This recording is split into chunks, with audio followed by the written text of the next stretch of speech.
오늘 보실 말씀은 신약성경 356면에 히브리서 4장 1절부터 11절 말씀까지입니다.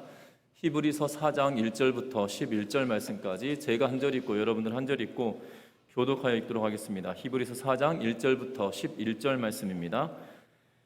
그러므로 우리는 두려워할지니 그의 안식에 들어갈 약속이 남아있을지라도 너희 중에는 혹 이르지 못할 자가 있을까 함이라.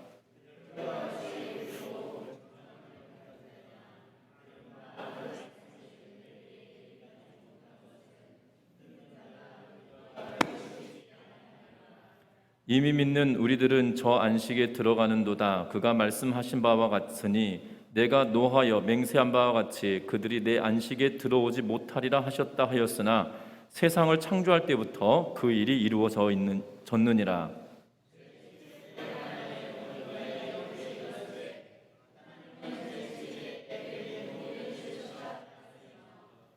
또 다시 거기에 그들이 내 안식에 들어오지 못하리라 하였으니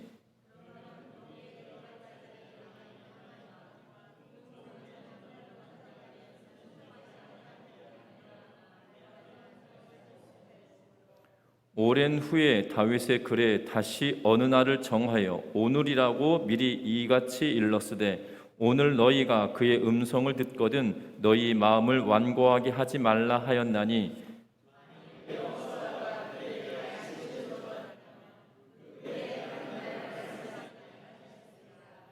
그런즉 안식할 때가 하나님의 백성에게 남아 있도다.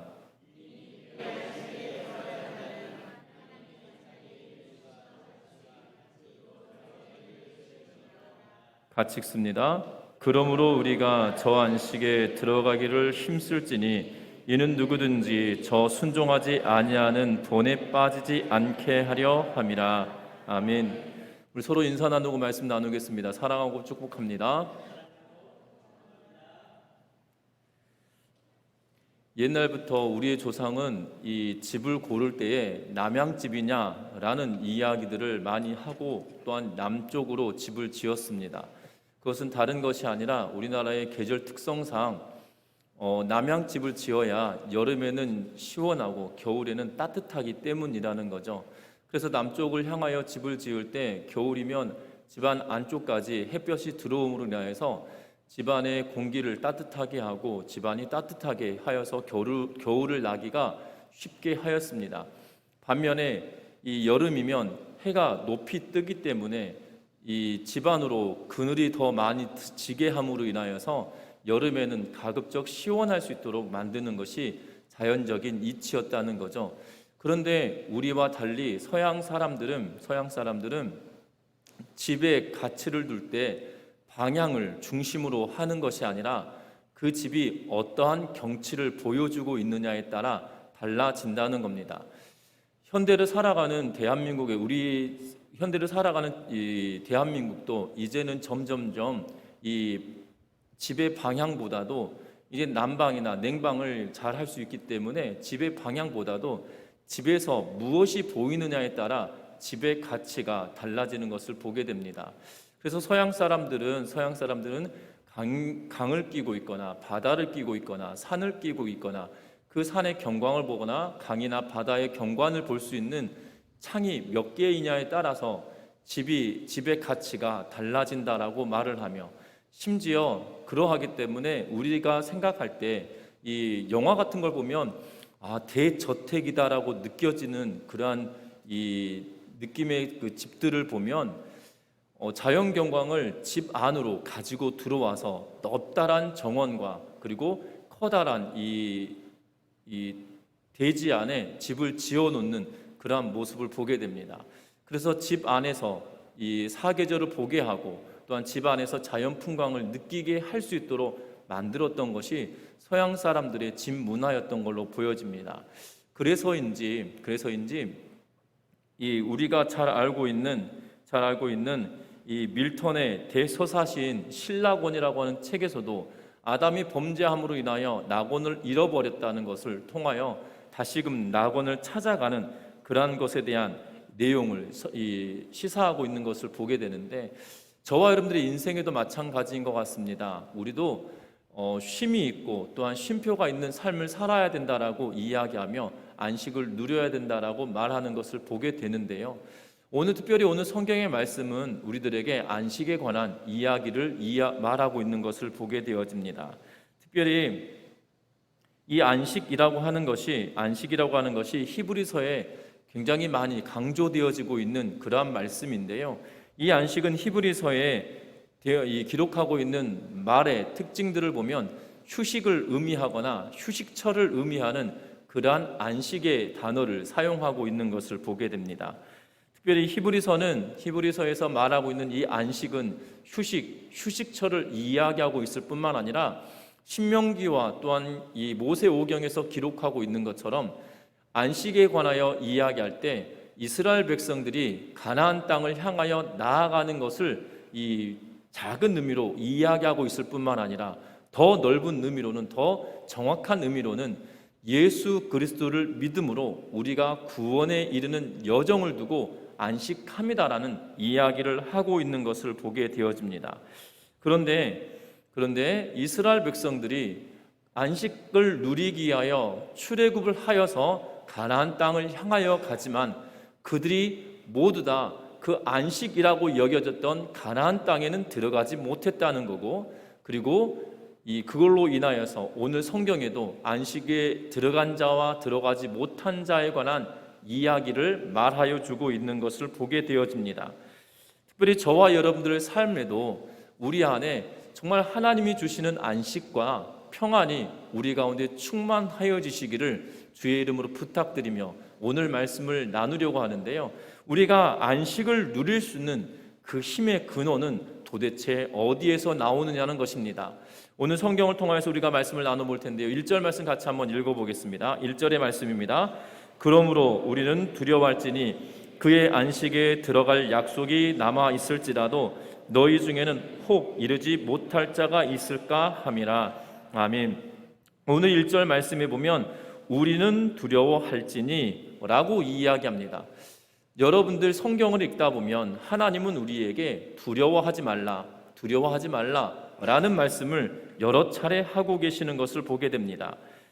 성경에는 우리가 두려워하지 말라라는 말씀을 자주 듣곤 하는데 그 가운데 가장 대표적인 말씀이라고 한다면 여호수아 1장 9절의 말씀일 것입니다. 여호수아 1장 9절에 이렇게 기록합니다. 내가 내게 명령한 것이 아니냐? 강하고 담대하라. 두려워하지 말며 놀라지 말라. 내가 어디로 가든지 내 하나님 여호와가 너와 함께 하느니라 하셨느니라 라고 하면서 너는 두려워하지 말고 내가 너와 함께 할 테니 염려하지도 말라 라고 말씀하고 계시죠. 제가 대학 들어갈 때 고등학교 3학년 때 저희 때는 학력고사니까요. 학력고사 치러 가는데 교회에서 교회 선생님들이 조그만 카드를 하나씩 주면서 시험장에 들어가서 이거를 열어봐라 라면서 이렇게 조그만 카드를 하나씩 주셔서 이렇게 붙여가지고 주셨거든요. 고등학교 3학년 학생들이 한 15, 16명 정도 됐는데 교회 안에. 그래서 그 모든 학생들에게 조그만 카드 써가지고 주셨는데 제가 학력고사장에 선생님 말씀에 순종하여서 학력고사장에 딱 들어가서 그 아침에 딱 열었거든요. 무슨 말씀이 쓰여져 있었냐면 이사야서 41장 10절 말씀을 거기에 딱 써주셨더라고요. 뭐라고 기록하고 있냐면 두려워하지 말라. 내가 너와 함께함이라. 놀라지 말라. 나는 내 하나님이 됨이라. 내가 너를 굳세게 하리라. 참으로 너를 도와주리라. 참으로 나의 의로운 오른손으로 너를 붙들리라. 라는 말씀이 거기에 써 있었습니다. 아침에 시험 보러 가는데 얼마나 두렵고 떨립니까? 저희 학력고사 볼 때만 하더라도 지역에서 시험을 치는, 지금처럼 수학능력 시험을 치듯이 지역에서 시험을 치는 것이 아니라 내가 원하는 학교에 원서를 쓰고 내가 원하는 학교에 가가지고 시험을 치다 보니 굉장히 낯설고 두렵고 염려가 되었는데 그 아침에 참 많은 힘이 되었던 것을 기억합니다. 분명한 것은 성경은 곳곳에 두려워하지 말라, 내가 너와 함께하니까 염려하지도 말고 두려워하지도 말고 강하고 담대하라 라고 말씀을 하시는데 오늘 읽었던 히브리서 4장 1절 말씀에는 우리가 두려워해야 된다라고 말하고 있는 것을 보게 됩니다. 여기서 두려워하라라고 하고 표현되어져 있는 이 말씀은 정말 무섭거나 겁내야 된다라는 의미로 말하고 있는 것이 아니라 깨어 있어야 된다, 정신 바짝 차려야 된다, 이런 의미로 우리에게 말씀해 주고 있다는 사실입니다. 우리가 안식에 들어갈 수 있도록 우리의 삶이 영적으로 민감한 반응을 일으키는 삶을 살아내야 된다라고 이야기하고 있는 것을 보게 됩니다. 여러분들, 과거에는 이 집에 연탄을 뗄 때 일산화탄소 중독에 관한 이야기들이 참으로 많이 있었습니다.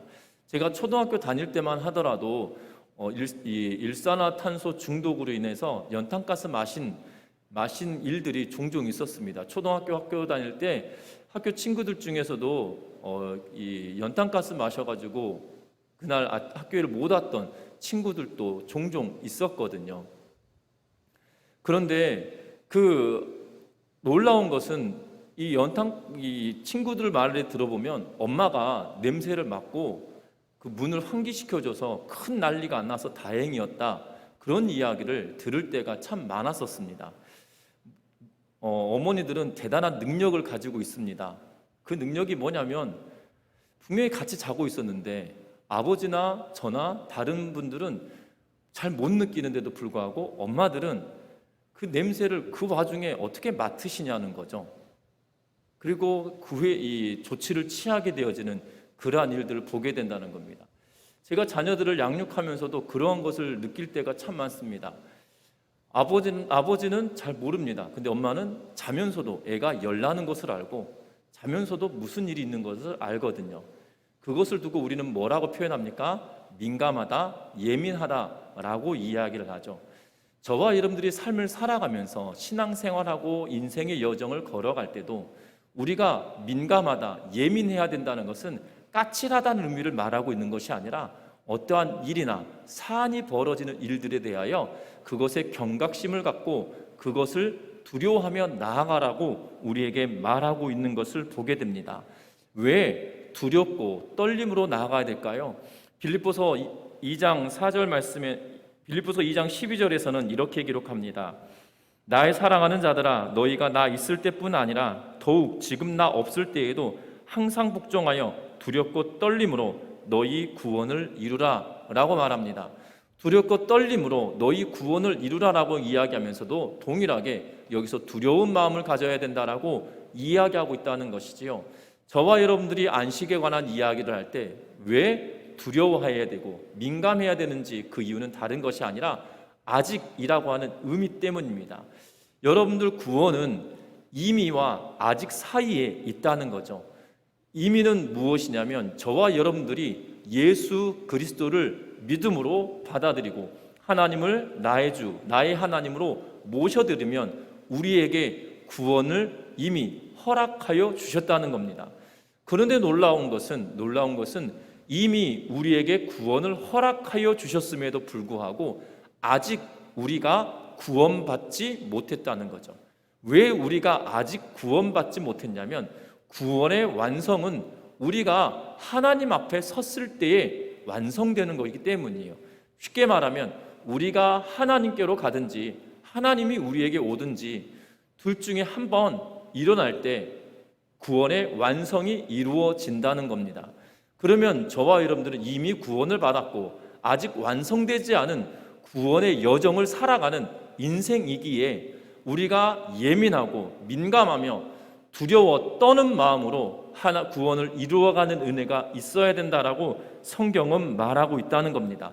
마치 이스라엘 백성들은 출애굽을 하면서 이스라엘 백성들에게 구원의 은혜는 임하여졌습니다. 노예로서 삶을 살아가고 이스라엘 백성들이 애굽에서 종살이 살았던 그들이 구원받았잖아요. 노예 생활을 청산하고 애굽으로부터 탈출하게 되었다는 것을 이미 구원받은 것입니다. 그렇다고 해서 그들이 거기서 끝이었냐? 그것이 아니었죠. 그들이 목적한 바가 어디였습니까? 가나안 땅에 들어가 그들이 안식을 누리는 것까지가 목표점이었고 그들이 끝이었다는 거죠. 그런데 구원을 이루어가는 과정 가운데 이스라엘 백성들은 1년이 지나고 나서 시내산에서 성막을 짓고 난 이후에 가나안 땅에 곧장 들어갈 수 있는 기회가 있었음에도 불구하고 그들이 40년이라고 하는 시간에 광야길을 걷게 되었던 이유가 있었다는 거죠. 영원한 안식을 누릴 수 있는, 기쁨을 누릴 수 있는 그 시간이 있었음에도 불구하고 쉽게 들어가지 못했던 이유가 있었다는 거죠. 그들이 민감하고 깨어있고 하나님의 은혜를 알고 있었다라면, 예민했다라면, 두려웠다라면 그 길을 쉽게 갈 수 있었을 것임에도 불구하고 그렇지 못했다는 것을 우리는 성경을 통하여 알 수 있다는 사실입니다. 분명한 것은 저와 여러분들도 기억해야 합니다. 무엇을 기억해야 하냐면, 우리가 인생의 여정을 살아가는 가운데 우리가 두렵고 떨리는 마음으로 구원을 이루어가고 있다는 사실을 기억하며 그 구원을 이루고 완성하기 위하여 우리가 부단히 애를 써야 된다는 거죠. 그 애씀은 다른 것으로부터 시작되는 것이 아니라 하나님의 말씀을 예민하게 받아들이고 그 하나님의 말씀을 예민하게 의지하며 살아갈 때 가능하다라고 우리에게 말씀해 주고 있다는 것을 기억하면서 저와 여러분들이 하나님의 말씀을 두려워하고 예민하게 반응하며 그 길대로 살아가는 은혜가 있으시기를 주의 이름으로 부탁드립니다. 분명한 것은 저와 여러분들에게 주의 말씀이 그냥 전해진 것은 아니라는 거죠. 2절 말씀 같이 한번 읽어봅니다. 그들과 같이 우리도 복음 전함을 받은 자이나 들은 바 그 말씀이 그들에게 유익하지 못한 것은 듣는 자가 믿음과 결부시키지 아니함이라. 아멘. 오늘 성경의 말씀에 보면 복음에 대하여, 하나님의 말씀에 대하여 두 가지 성격을 가지고 있다라고 말합니다. 먼저 번의 성격은 무엇이냐면 우리도 복음 전함을 받은 자이나 라고 기록하고 있어서 하나님의 말씀, 복음은 전달되어지고 전이되어지는 성격을 가지고 있다라는 거죠. 저도 어렸을 때 이 찬송을 참 좋아했습니다. 나의 사랑하는 책 비록 헤어졌으나 어머니의 무릎 위에 앉아서 재미있게 듣던 말 그때를 지금도 내가 잊지 않고 기억합니다. 귀하고 귀하다, 귀하고 귀하다. 이 찬양을 어렸을 때 그냥 그 의미도 그 의미 참 좋았던 것 같아요. 그런데 희한하게도 주일학교 학생들이 이 찬양을 가사의 의미를 알고 부르는지 모르겠으나 이 찬양을 참 좋아하는 것 같습니다. 희한하게 주일학교 학생들이 있는 가정에 예배를 하거나 그러면 이 찬송을 부르면 아이들이 제법 잘 따라합니다. 그리고 되게 좋아합니다. 그 아이들이 어떠한 의미인지 모르겠으나 나의 사랑하는 책 비록 헤어졌으나 어머니의 무릎 위에 앉아서 재미있게 듣던 말 그때를 지금도 내가 잊지 않고 기억합니다 라는 거죠. 이 찬양을 하는 이 가사를 쓰고 있는 이 작사자는 그때의 기억을 되새기는 거죠. 어머니가 무릎 위에 앉혀놓고 나에게 들려주셨던 그 성경 말씀을 나는 아직도 기억한다. 다윗과 그리고 엘리야와 여러 일들에 관한 이야기를 2절, 3절에 계속 이야기하면서 말하죠. 분명한 것은 복음과 말씀은 우리에게 전하여지고 전이 되어진다는 사실입니다. 저도 부모님께 성경을 또한 복음을 접하게 되어지고 소개받음으로 인하여 신앙생활을 시작하게 되어졌다는 거고, 또한 여러분들도 그 누군가에 의하여서 복음이 증거되어지고 복음이 말씀이 전달되어졌기 때문에 저와 여러분들이 복음을 듣고 살아가고 있다는 사실이에요. 그런데 중요한 것은 이 복음이라고 하는 거, 말씀이라고 하는 것이 전함이 있어서 그 전함을 받고 또한 그것을 전하면서 살아내야 될 삶을 우리에게 있다라는 것입니다.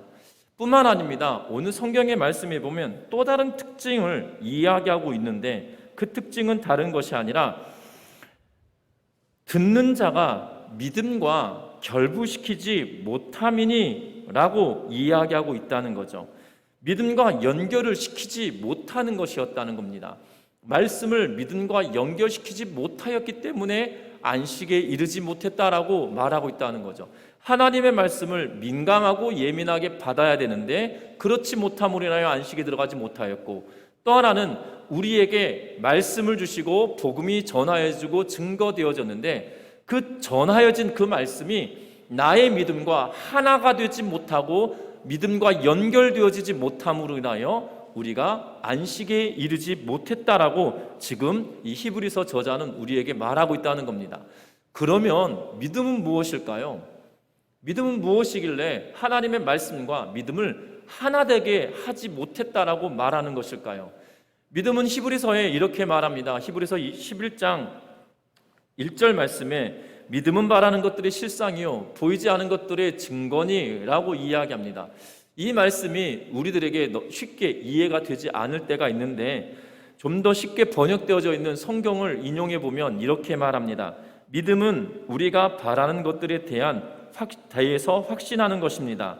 또한 보이지 않지만 그것이 사실임을 아는 것입니다 라고 말하고 있어요. 믿음이라고 하는 것은 결국 우리에게 보이지 않지만 그것이 실제이다라는 것을 우리가 아는 것, 그것이 믿음이라는 것입니다. 하나님이 우리의 눈으로 보이십니까? 보이지 않거든요. 그러나 하나님은 살아계신 분이십니까? 믿으십니까? 그것을 우리가 아는 것이라는 거예요.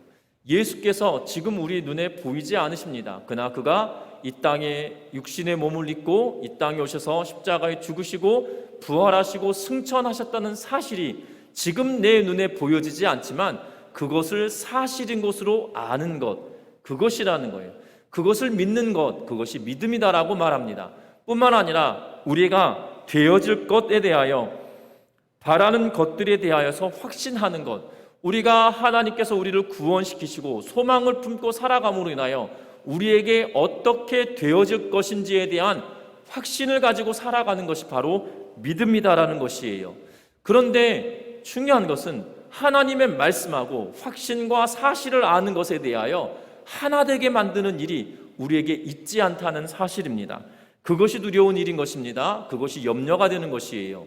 왜냐하면 하나님께서 하신 말씀이 우리에게 전하여졌는데 그 말씀이 우리에게 아무런 지식적인 사실을 우리에게 전하여 주지 못하고 그것을 근거로 하여서 확신도 되어지지 않는다라면 증거되어지고 전하여진 그 말씀은 아무런 의미가 없다는 거죠. 증거되어지고 전하여진 그 말씀으로 인하여 우리가 그 사실을 알고 그것을 기반으로 하여 확신을 갖게 되어짐이 바로 믿음이다라는 사실입니다. 분명한 것은 저와 여러분들 기억할 것은 안식은 이미 하나님께서 우리에게 주셨다는 겁니다. 창세기를 잘 살펴보시면 첫째 날을 뭐라고 이야기합니까? 저녁이 되고 아침이 되니 이늘 첫째 날이니라 라고 말합니다. 둘째 날도 똑같이 말합니다. 저녁이 되고 아침이 되니 이는 둘째 날이다. 그리고 세 번째 날도 저녁이 되고 아침이 되니 이는 셋째 날이다 라고 말합니다. 여섯째 날까지 똑같이 반복합니다. 저녁이 되고 아침이 되니 이는 여섯째 날이다. 그런데 놀라운 것은 일곱째 날에 대하여서는 여러분들 성경 잘 찾아보십시오.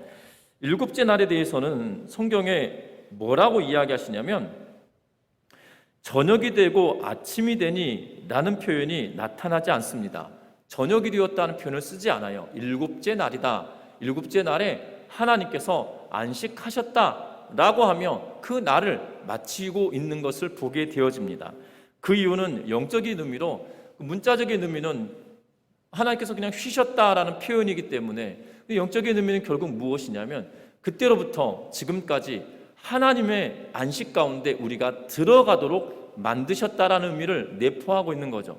그래서 오늘 본문 읽었던 내용을 보면 다윗의 글도 여호수아의 이야기도 여호수아로 인해서 안식이 끝났다라면 다윗이 또 안식에 대해서 이야기할 필요가 없었을 것이다라고 7절과 8절에서 이야기하고 있는 것처럼 보여진다는 겁니다.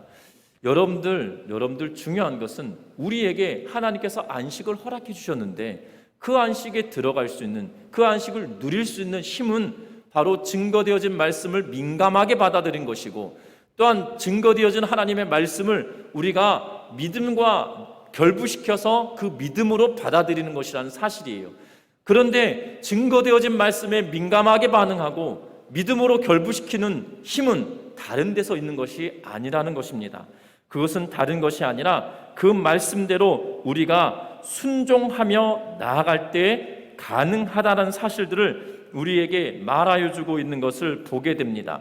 11절 말씀 같이 읽어봅니다. 그러므로 우리가 저 안식에 들어가기를 힘쓸지니 이는 누구든지 저 순종하지 아니하는 본에 빠지지 않게 하려 함이라. 아멘. 우리가 믿음으로 살아내는 힘이 어디서 나오느냐? 순종함에서 나온다는 사실입니다. 순종하지 않으면 아무리 선한 것을 받았다 할지라도, 아무리 좋은 것을 받았다 할지라도, 아무리 민감하게 반응했다 할지라도 그것이 다가 아니었다는 사실입니다. 여러분들, 출애굽하였던 이스라엘 백성들은 하나님을 직접 보았던 사람들이에요. 하나님을 직접 경험했던 사람들입니다. 출애굽기 19장에 보면 하나님께서 십계명을 주실 때에 모세에게 십계명을 말하여서 그것이 전달되었던 것이 아니에요. 19장을 잘 살펴보시면 하나님께서 임재하셔서 온 이스라엘 백성들이 시내산 밑으로 다 모이게 하셨어요. 그리고 하나님께서 음성으로 말씀하십니다. 그리고 십계명을 다 알려주세요. 그리고 나서 백성들이 두려워 떱니다. 뭐라고 하냐면, 우리가 너무 무섭다. 그러니 모세, 네가 가서 하나님께 가서 말씀을 받아라. 그리고 네가 그 말씀을 받아서 우리에게 알려주면 하나님이 너에게 말씀하신 걸 우리가 다 믿을게 라고 말합니다. 여러분들, 신령한 경험을 이스라엘 백성들은 했습니다. 출애굽하였던 그들은 했어요. 그런데 놀라운 것은 무엇입니까? 민감하게 하나님의 음성을 듣고 민감하게 반응하며 두렵고 염려된다, 그리고 하나님의 놀라운 음성을 들었더니 무섭다, 겁난다, 죽겠다 라고 하면서 모세, 네가 가가지고 하나님의 음성을 듣고 와라 라고 말할 정도로 하나님의 존재하심과 임재하심을 경험했던 그들이었어요. 그런데 40일 만에 어떠한 일이 벌어집니까?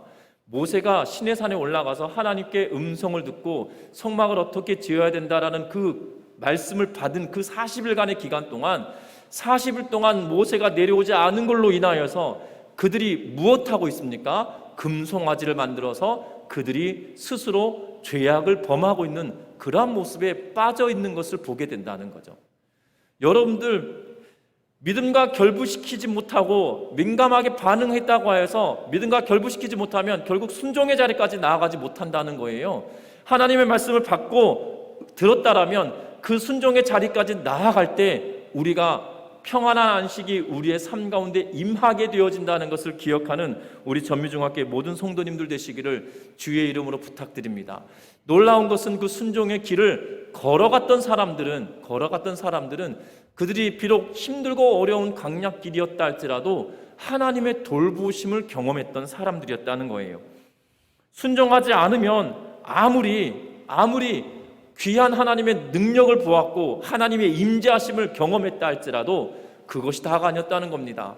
저와 여러분들, 이 땅의 삶을 살아갈 때 영원한 안식, 참된 안식을 누리기를 원한다라면 그 말씀이 우리에게 전하여주고 하나님의 말씀이 들려질 때 그것을 예민하고 민감하게 받아들이고 내 믿음과 결부시키며 그 믿음과 결부시킨 것을 통하여서 순종의 자리까지로 나아가는 은혜가 있으시기를 주의 이름으로 부탁드립니다. 그러면 중요한 것은 우리가 계속 안식, 구원에 이르는 것, 구원을 완성시킨 것이다라고 말씀을 드렸는데요. 놀라운 것은 우리가 이 땅의 삶을 살아갈 때 영원한 안식의 기쁨이 우리에게도 임하여야 된다는 사실이에요. 구원받았다, 그리고 구원을 완성할 거다 라고 하면서 부단히 노력하며 갈 때 그냥 하나님은 우리가 이 길을 걸어가는 동안에 그냥 우리가 넘어지고 쓰러지고 힘든 삶을 우리에게 계속 부어주면서 너 버텨내라, 견뎌야 된다, 너 힘내라, 이렇게 말씀하고 계시지 않다라는 거예요. 그렇게 말씀하고 계시지 않다라는 거예요. 성경은 우리들에게 하나님이 이 길을 걸어가는 동안 무엇 하신다라고 말합니까? 임마누엘 하신다. 하나님이 그의 백성과 함께 하여 주신다라고 말씀하고 계십니다. 실제로 요한은 우리들에게 말해요. 말씀이 육신이 되어 우리 가운데 거하심에 하나님의 영광이, 은혜가 충만하였다라고 말하고 있는 것을 보게 되어집니다. 독생자의 영광을 보게 되고 은혜와 진리가 충만하였다라고 요한은 우리에게 말하고 있거든요. 여러분들 기억하셨으면 합니다.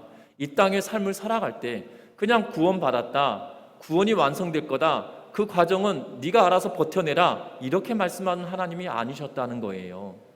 하나님이 친히 우리와 함께 하시고 우리와 동행하시며 우리에게 선한 길로 인도하여 주시고 우리에게 은혜를 베풀어 주시고 진짜가 무엇인지 보여주시는 분이셨다는 사실입니다. 여러분들이 이 땅의 삶을 살아갈 때 그 하나님의 말씀이 진리이신 것이, 하나님의 말씀이 진짜인 것을 경험하고 살아내는 우리 전미중학교의 모든 성도님들 되시기를 주의 이름으로 부탁합니다. 구원을 받으셨습니까? 그렇다면 구원이 완성되는 그날까지 그 구원의 완성됨이 이 땅의 삶을 살아가는 과정 속에서도 경험되어져야 된다는 거예요. 그 이유가 하나님이 우리와 함께 계시기 때문이라는 거죠. 여러분들 지금 하나님이 저와 여러분들과 함께 하십니다. 무엇으로 함께 하십니까? 성령으로 함께 하신다라고 말씀하고 있어요. 그래서 바울은 고린도 교회 성도들에게 이렇게 말했죠. 너희가 하나님의 전인 줄, 성령의 전인 줄 알지 못하느냐라고 말하며, 너희가 성령이 함께 하시고 성령이 내주하시기에 너희가 성전이다라고 이야기하며 말하고 있다는 사실입니다.